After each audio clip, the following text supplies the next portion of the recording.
Hello there, straight from Delaware. This is Yoga Stories Project Podcast. I'm Hunter Clark Fields, I'm your host, and in this podcast, every other week or so, I bring you interviews and information that is designed to inspire you to bring more yoga and mindfulness into your life because it's so life-changing and amazing. Who am I? I'm a mindfulness mama mentor. I'm a yoga teacher. I'm an artist. There's a lot I do, and I do it because I really want to help people bring more mindfulness into their life and transform their lives in a big way. And you can find out more about what I do at hunteryoga.com. But in the meantime, my dear listener, I can't wait to tell you about this really special podcast.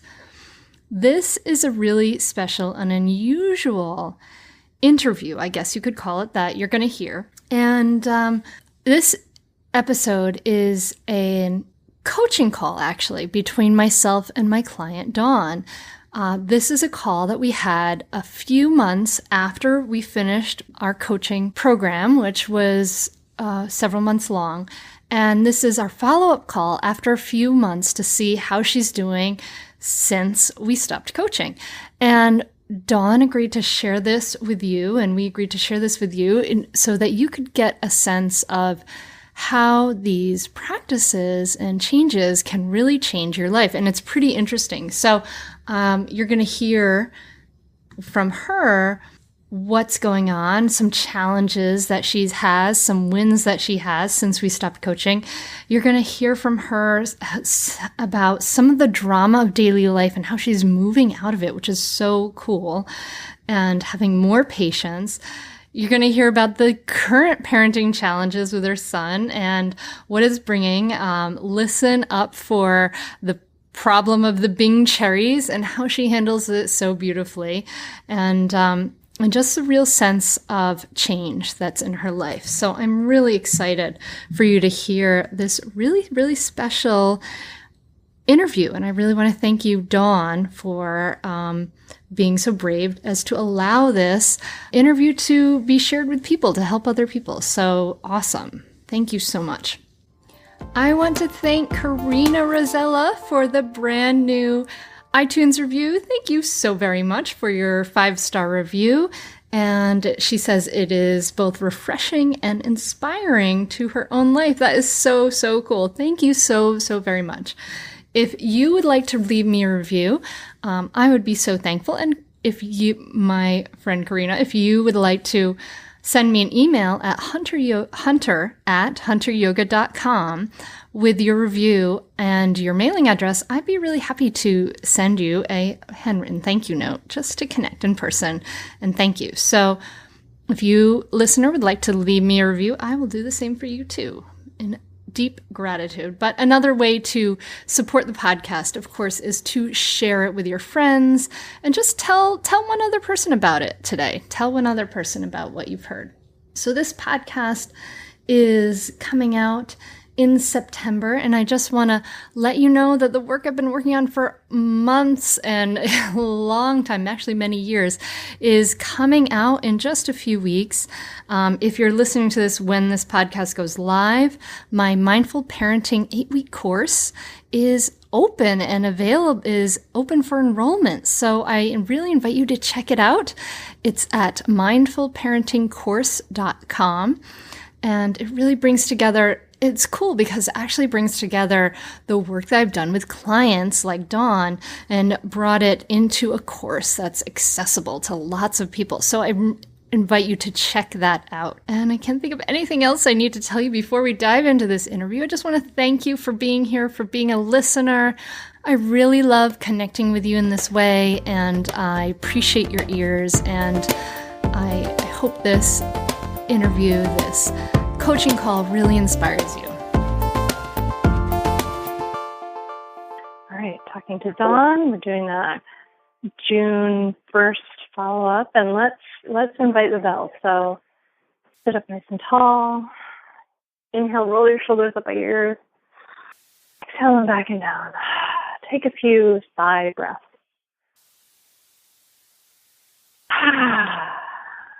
One more big breath in. And another exhale. And then just with feet firmly on the ground, feel your breath come in and out. Allow the muscles around your face to soften and relax.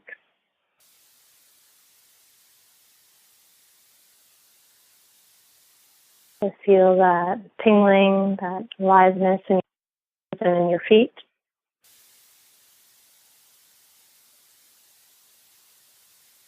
Let the eyes are soften and relax. The jaw.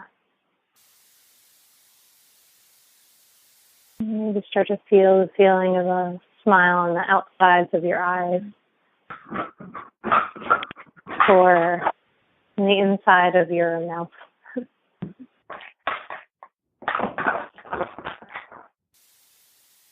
And then just breathing here, feeling the breath come in and out. Take 3 deep breaths as I invite the bell.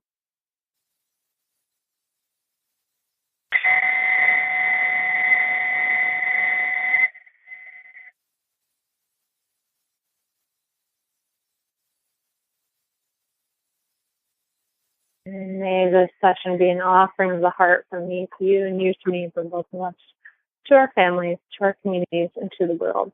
Because as we create more peace in ourselves, we create more peace for everyone. And so it is. Let me close the door because my neighbor just started mowing the lawn. All right. Cool. So it has been a little while since we talked. It's been like a month. Yeah. Yeah. So I forgot to look back at the calendar, but it's been definitely many weeks. That's okay. That's cool. So how has it been going since then? How have your practices been going? And start with some wins if you can. The practices have definitely been my mainstay, which have helped keep me grounded for sure. I do almost every morning.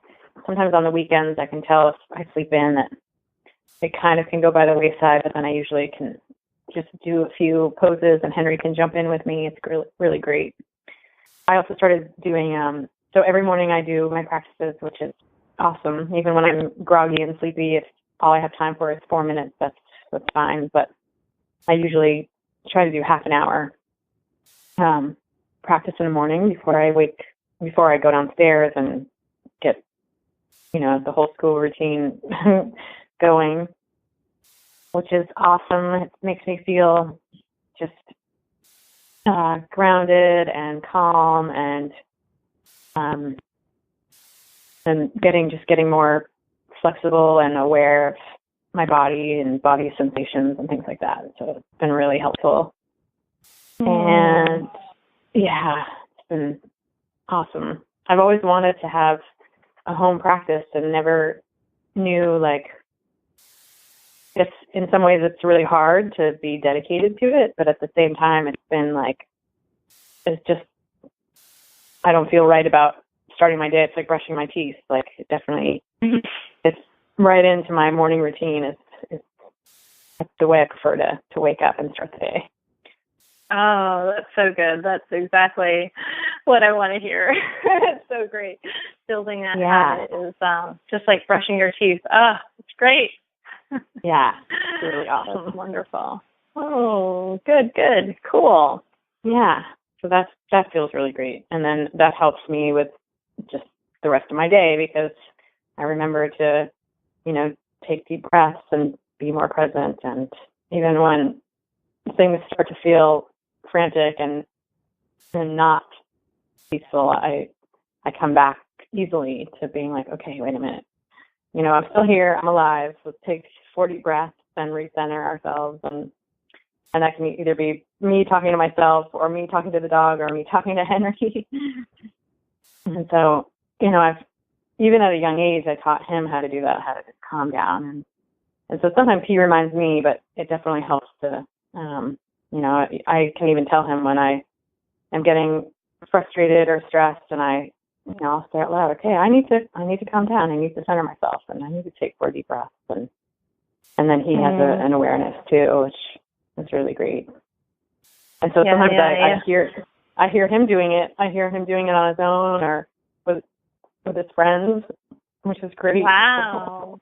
Yeah. Wow, that's so cool. That's really cool. I didn't even realize that until the other day. I was driving them either home or to school, and he was frustrated in a conversation with the 2 boys that I carpool. And instead of reacting, at first he was getting frustrated, but instead of just diving into that frustration and argument, I heard him stop and take deep breaths. And he just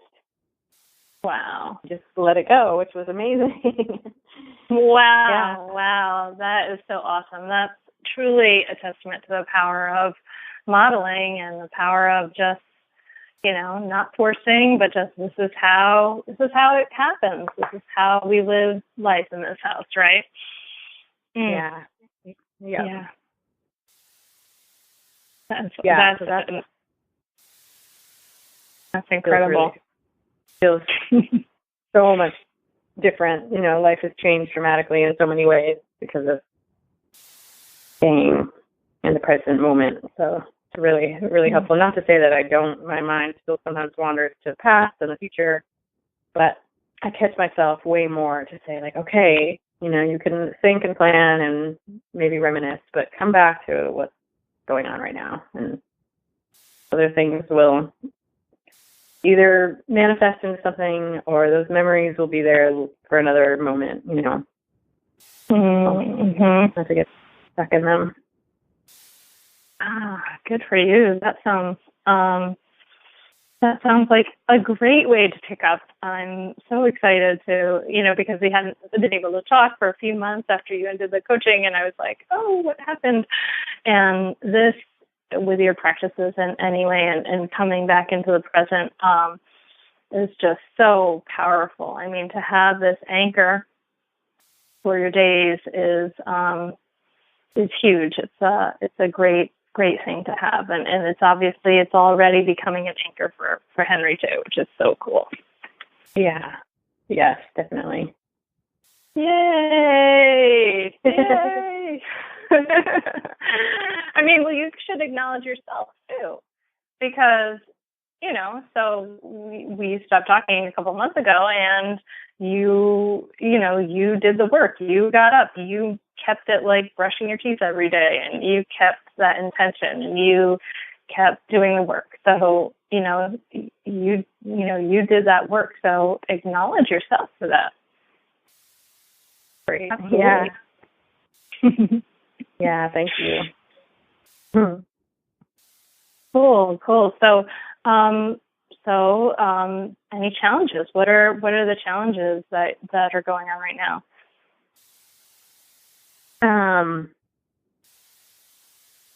Well, let's see.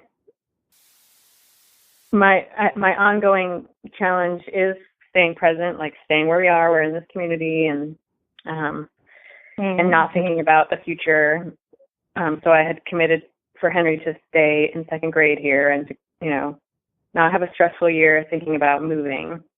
But now, of course, school is ending in 3 weeks. And so it's come up again with people asking and wondering. And I still was like, well, I feel like we're going to stay in the present until school ends. And so I haven't planned ahead at all. Still been like, well, if school ends and we decide it's the right thing to stay here, then we'll stay. And if, something unfolds after school ends, then we'll leave. It's, the minutia of moving is just, day-to-day details. So I tried not to fret about it. It definitely comes up, and I'm just say, like, just stay here. Like, what I have to do today is really, like, get Henry to school and do my homework and, do my day-to-day life here. And so you're seeing how like the mind complicates everything, and you're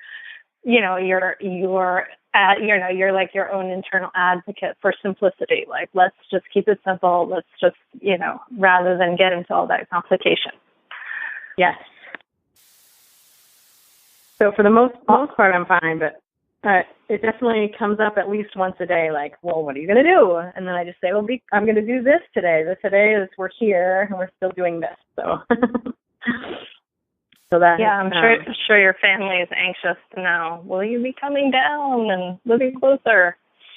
Yeah, yes, definitely. And I've run into a couple of people here that we haven't seen for a while, and they were like, oh, you're still living here?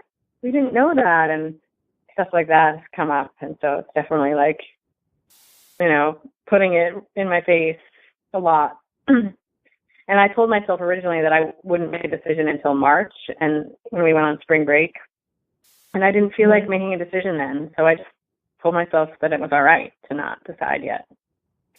Mm-hmm. So, but it's been a daily practice to really just to be calm about it. It has been. So, and in some ways I feel good about that because, in many ways I do, because it's such a hard thing. Like, people want answers. My brain definitely wants me to decide, but there's a bigger part of me that says it's really hard to be patient and to literally do the day-to-day and not fret about planning ahead. And I've been that way like my whole life, like plan ahead and make sure you have everything in your bag and don't forget things, and and I feel like it's okay to change your mind and decide at the last minute that you're going to do something differently. So, and maybe that's part of me rebelling a little bit, but it still has been a practice to not, have everything figured out. Yeah, and you don't have to. And what I love about what I'm hearing, Dawn, is that, you're saying that a lot of people are asking. People want to know because you said that you maybe were moving, but what I'm hearing from you is that your internal dialogue is like really good. Like you're not having. In some ways, the challenge that you have with other people asking is one thing, but it's kind of refreshing to hear that it's not your own internal dialogue. You're actually taking care of your own internal dialogue. Like, it's there, right? Your own brain is saying, don't we want to plan ahead, right? But you're, what I'm also hearing is, that voice of your inner wise woman, right? That inner wisdom that's saying, it's okay to be patient. It's okay to not be planning everything ahead. It's okay to just stay, with your attention on the daily of being here. And that sounds like a really wise voice. And it sounds like that that you're listening to that, and that you have a lot of clarity about about who you want to listen to, as far as the different sort of advocates in your own brain. Yeah, thank you for summarizing. That's I agree. That's what I feel like. Yeah, so for you, this internally it seems very clear, which is kind of nice. It's sort of refreshing, I'm sure, to have this like internal clarity, and it's the rest of the world who's like, oh, but what's going on? We're all anxious, Yeah, right. I know, and then when that happens, I have to be mindful to not get caught up in that, which is. It would have been easier to do that in the past, but now I'm much more conscious that, wait a minute, that's not that's not what I want to nurture. So. Yeah, like watering those seeds. It's interesting, right? When you start to kind of pull back away from some of the drama of daily life, that you can see that there's a lot of drama that we manufacture. Even, we know it in the news media and all that stuff, but like even in conversations and things like that, there's gossip, there's projection, there's worry, there's all this stuff that happens that is almost just like part and parcel of people having conversation. And it's like, oh, well, as you start to pull back from that, you can kind of see it for what it is, huh? Right. Yeah. Yeah, that's a good point. Yeah, it doesn't have to be fraught with, sorting and categorizing things. It can just be moment to moment. Cool. So, it's not perfect. I mean, I definitely have moments, some days where I'm just like, mostly like I'm just telling that part of my brain to be quiet. Like, you've already thought that like a million times, go away.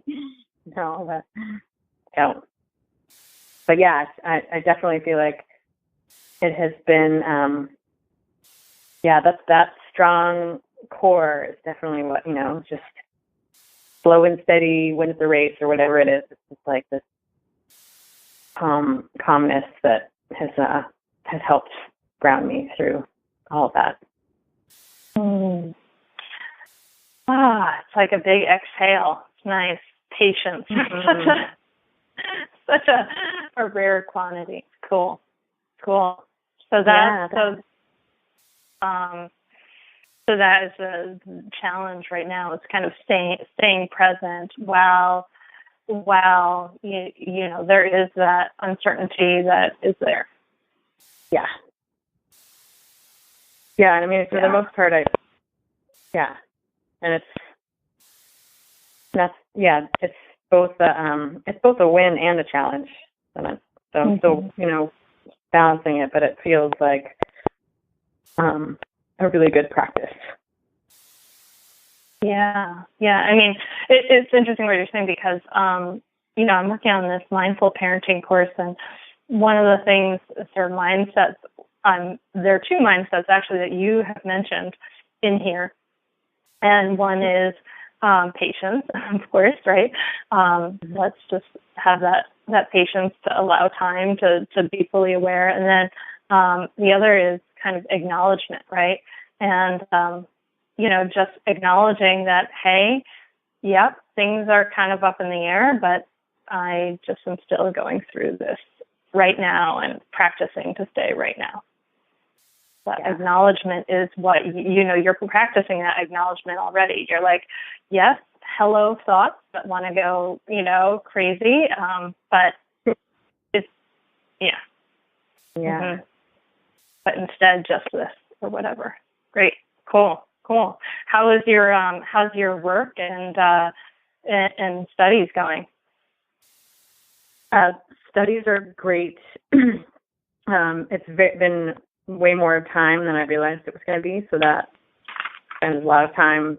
I mean, it's really only part-time, but it's definitely 15 to 20 hours of lectures, and really just the lectures. Like, I have all these books that I'm supposed to read, and then I have all these audios and videos to watch, and my biggest critique is that they have these super long videos and audios. They can go on for like an hour and 40 minutes, and oh my gosh. And that's great information, but my critique has been make them into smaller like chunks, so they're like 20 minutes. You can just, that you're going to sit down and watch 3 instead of like falling asleep in the middle of one.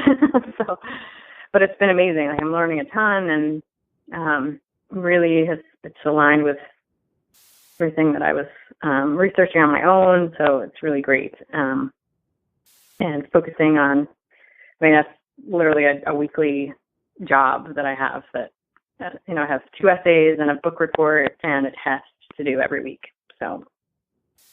Wow. And that's a lot of work. Yeah, it's a lot of work. It's been just like full speed ahead kind of work.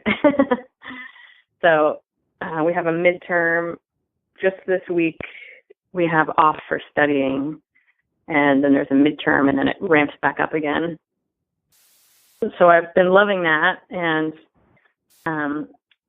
my skincare business has gone kind of not totally dormant, but it's definitely much slower paced now, but that's fine because herbs love to mellow in oil and things like that.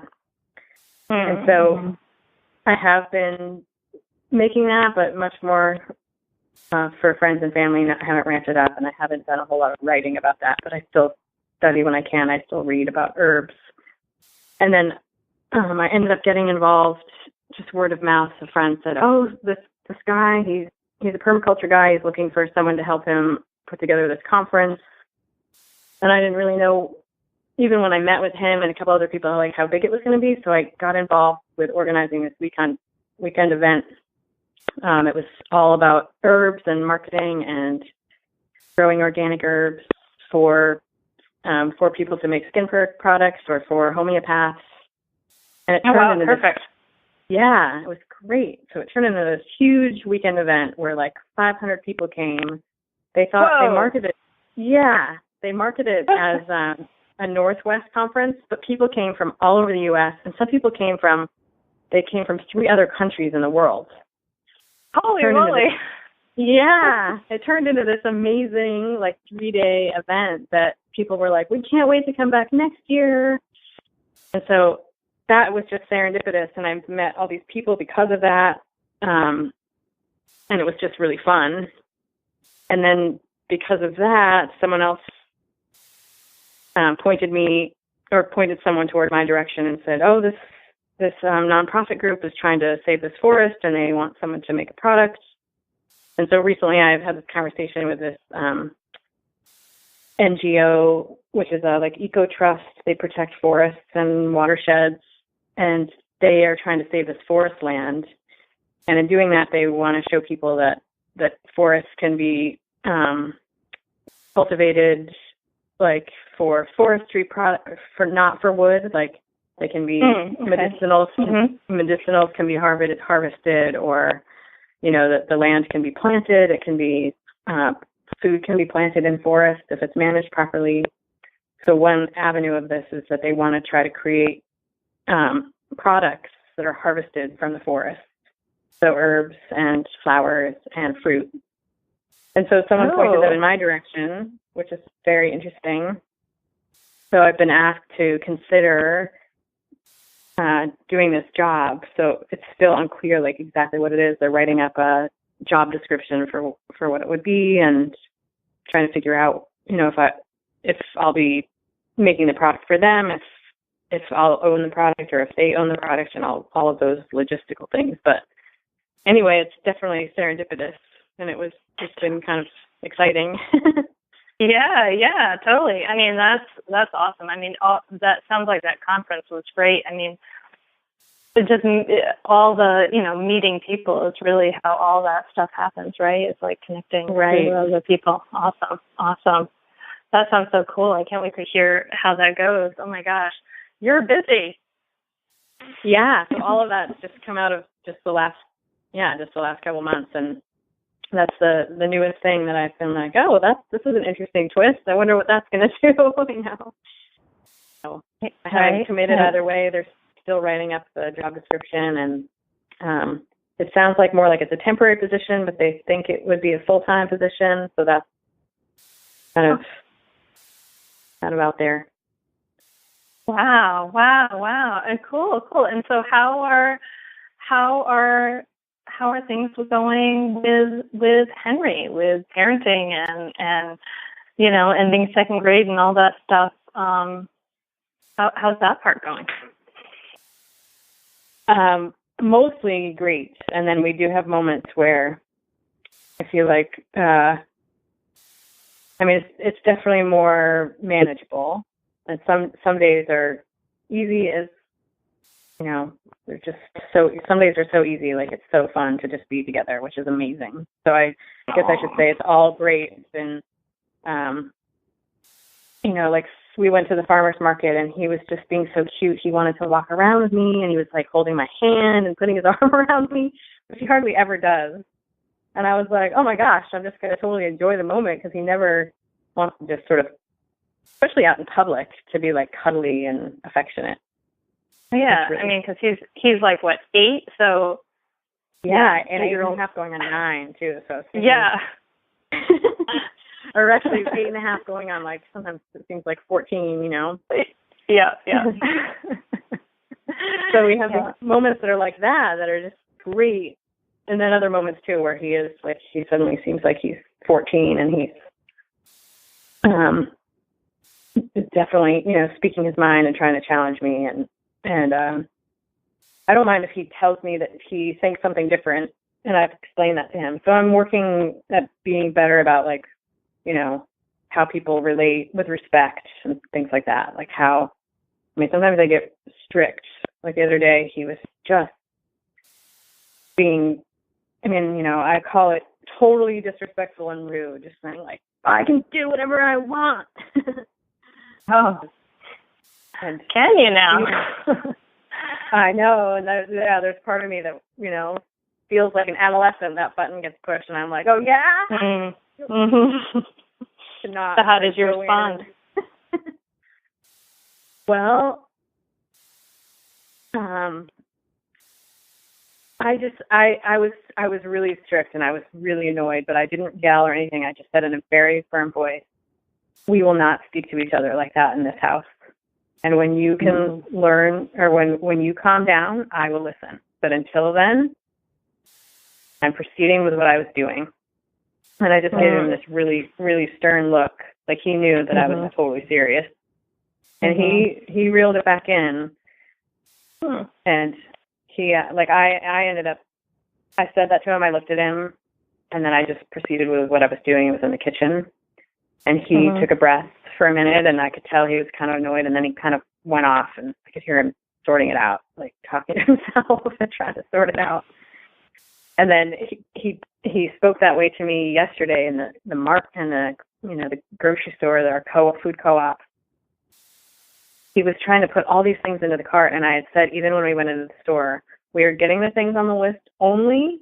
You may not shop for other things that are not on the list, because he tends to do this. He loves to shop. He just loves to throw whatever he wants into a basket wherever we are, and then it's a wrestling match, like in the store, and I just didn't want to do that. So I was very clear. You may come into the store with me and help me get what's on the list, but that's it. So as soon as we get in there, he grabs, you know, Bing cherries, which are like $10 a pound. Let's set this boundary. Yeah, and I said, no, we're not getting that. And he tried to, you know, argue and vet, and then he just looked at me and said, I can do whatever I want. And of course, everybody in the store looked over at him, and I just leaned in close to him, not so others could hear, and I just said, you may not speak to me that way. And then I said, we had an agreement, and this is going against the agreement. I said, if you would like to buy those, you may use your money to do so. And we were sticking to the food list. And he ranted and raved for a little while. I walked around, and then he came back and tried to put them in, and I just took them out and put them on the shelf. And I said, you may buy those with your money. I said, you may weigh them. And he said, well, I don't have my money. And I said, you can pay me when we get home, because he has some savings that he has earned for doing special jobs. And so then he went and he weighed them, and then he counted, and he figured out how much it was going to be. It was like 1.5 pounds. And he figured out that those cherries were going to cost like almost $20. Wow. He was like, I don't want to buy those cherries. And I said, see, we have to, like, the value of something has to, like, weigh, like, the budget, you know? Like, you know, if you only have $20. So yeah, he reeled it back in, and then he was mad that cherries were so expensive. And I said, yeah, but you know how hard it is to harvest the cherry tree. Like, we have a neighborhood tree. And I said, you know, it's not in season right now in this country. So someone somewhere picked all those cherries, and then they were shipped on a truck. And that's why they cost so much. Well, that's cool. So you took this situation, which is this conflict, and you held firm to your needs, right? Because your need is to stay within the budget and not spend on extravagant cherries, and you were respectful, and you know, in the face of disrespectful behavior, and it sounds like at the end this has turned into something that was something he learned from, and maybe even brought you closer, because it's like, you know, you didn't meet his disrespect with disrespect, you just were firm. That's great. Yeah, I was actually surprised it went so well. But we've had more of those moments.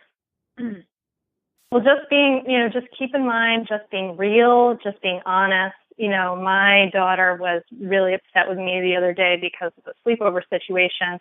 And she gave me the mean eyes, total mean dagger eyes. And I said, it hurt my feelings. And I said, wow, I just told her. It made me feel really sad. And I could feel the sadness of me, of her giving me this mean look. And, it was I was just real with her. This is how this makes me feel.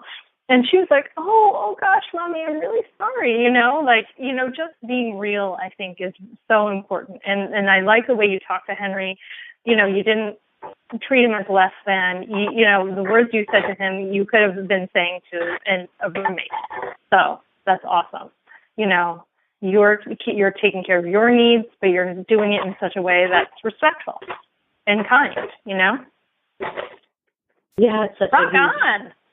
I know. I felt like, wow, that actually went really well. And then he was friendly and hanging on me. It was really sweet. So we have more and more moments that are like that, where I think that I'm surprised by it, but I'm so thankful too. Yay! So this is awesome. Yeah. I love this. Your practices are awesome. You're doing really well. Brushing your teeth, I love that. And you're staying, with the challenge of all the external dialogue and the internal dialogue and uncertainty. You're staying patient and kind of just seeing that dialogue and dealing with it well. And this is great. And with Henry and with all the things going on in your life, there's an anchor, there's a groundedness that I'm really hearing from you. So cool. So cool, Dawn. Yay. Thank you. Yay. Well, thank you so much. High five. Definitely a huge shift from when I met you. It's so cool. So cool. Wow. So, do you have any questions or anything you want to bring up before we wrap up?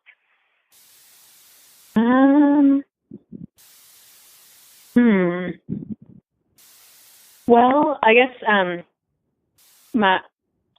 I've been thinking about it's always been in the back of my mind to do a yoga teacher training, not necessarily because I want to teach, but just to go deeper into the practice and the study. And I'm just wondering if you think that's a good idea, or if if there's a program you recommend, or books to read beforehand, or if you think that maybe is not necessary. I don't know. Well, I have moments where I think about it. I mean, I think it's great to think about, but I know that you do. You have a tendency to jump into trainings and things like that, and so so I might, for you. I mean, I might recommend some books and things before I recommend jumping into a training. A training is a really wonderful thing to do, and there are really wonderful trainings. I don't really know quite so much on the West Coast as much as I do on the East Coast, but I would recommend some books. All the books by Stephen Cope are really, and it's Stephen with a PH, Cope, C-O-P-E, are really wonderful. He has the book Yoga and the Quest for the True Self, and I've already recommended The Great Work of Your Life to you. And he has two books before that, two books with yoga in the title that are really fabulous, that I would recommend those to check out. Okay. And as far as other books, and I'm reading a great one right now. The guy I'm going to interview for the podcast called, and this is Sam Chase, is his name. And he's writing Yoga and the Pursuit of Happiness. Oh, cool. Okay, and then, and you could, of course, read the Bhagavad Gita and Patanjali's Yoga Sutras, right? Which might be nice to kind of have those there, and then kind of read maybe Yoga and the Pursuit of Happiness or the Stephen Cope books while you have those there, and then you can kind of get some commentary and some interpretation, and then also go to the text, the ancient text itself. Okay. Yeah. That's a good idea. Cool. Good question. Well, cool. Yeah. So we talked about your wins, your practices, your challenges. Talked about Henry and work. What is your biggest takeaway from talking today?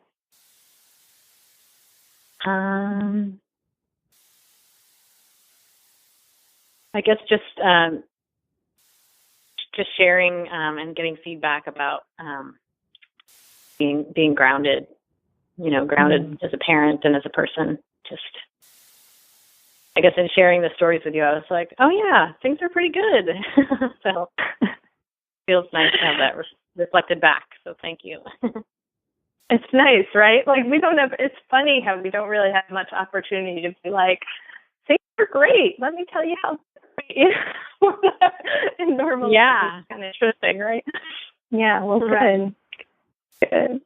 Oh, I'm so happy. I really feel happy to be part of this and about how your path and direction, and you're so powerful and capable and thoughtful, and it's really beautiful. Well, thank you so much. Let's invite the bell. So take a breath, sit up tall, breathe, and releasing any tension with your exhales.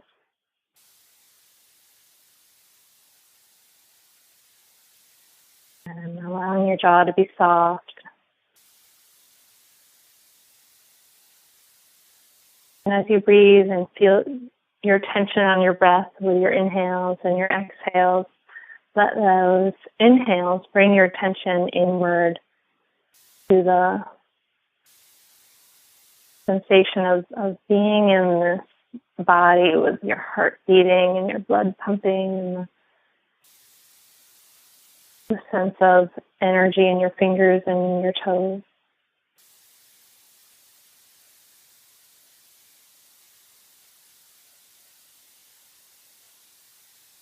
And perhaps enjoying that feeling of a smile sort of on the inside of the mouth.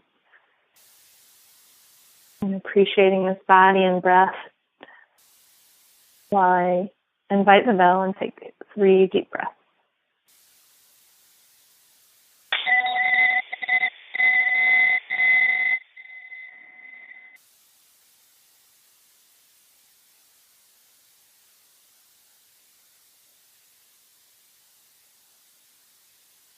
And placing the hands on heart center. Palm of one hand, palm of the other on top.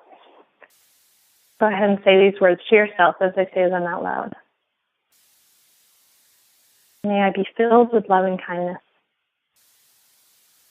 May I be well. Peaceful and may I be happy.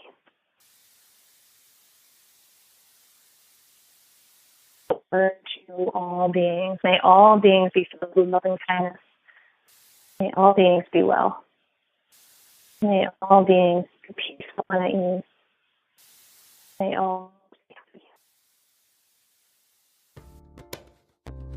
Wasn't that an amazing podcast? I love hearing Dawn's progress. It was just so beautiful. I really loved being there, and I hope that hearing this coaching call has helped you see what maybe a big difference some of these practices and intentions can make in our lives, right? Like when we get down to what's really important, and really giving attention, giving time, giving resources to what's really, really important in our lives. So Dawn's an amazing person. You can check out her and her work at nourishinghenry.com. That's nourishinghenry.com. And if you are interested in the Mindful Parenting course I told you about in the beginning of the podcast, that is at mindfulparentingcourse.com. And of course, you can check out this episode at yogastoriesproject.com. Lots of places to check out. But thank you so, so very much for listening. I'm really happy you're here. I hope that this podcast has inspired you to make positive, beautiful changes in your life. I really appreciate you spending this time with me. And if you have gotten anything out of this, tell a friend. Tell a friend today about it. And that would be so great. Have a wonderful, wonderful week, my friend. Namaste.